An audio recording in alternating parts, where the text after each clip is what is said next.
बहुत समय पहले महर्षि भरद्वाज के आश्रम में एक तेजस्वी बालक ने जन्म लिया। यह बालक थे द्रोणाचार्य का एक ब्राह्मण पुत्र, जिनका पालन पोषण वेदों, शास्त्रों और तपस्या के बीच हुआ।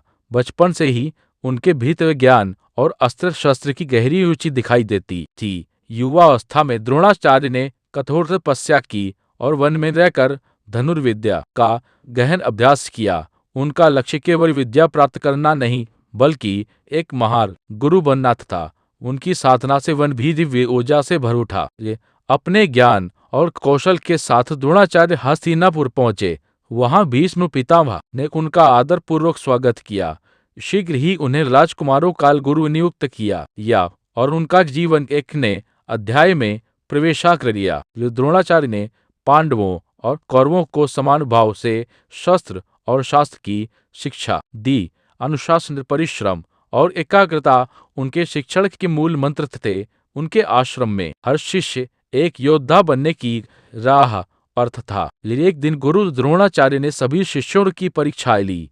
केवल अर्जुन ही पक्षी की आंख पर ध्यान केंद्रित कर सके। यह देखकर गुरु को अत्यंत गर्व हुआ और उन्होंने अर्जुन को श्रेष्ठ धनुर्धर घोषित किया। वट वृक्ष के नीचे बैठकर द्रोणाचार्य अपने शिष्यों को सिखाते थे कि विद्या के साथ विनम्रता और गुरु भक्ति आवश्यक है। उनके लिए गुरु और शिष्य का संबंध जीवन से भी बड़ा था। महाभारत के युद्ध में द्रोणाचार्य कौरव सेना के सेनापति बने।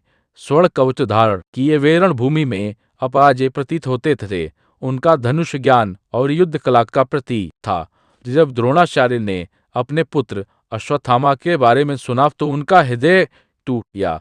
शोक में डूबकर उन्होंने शस्त्र त्याग दिए। इस प्रकार एक महान गुरु का अंत हुआ, जो हमें सिखाता है कि भावनाएं सबसे शक्तिशाली योद्धा को भी पराजित कर सकता है।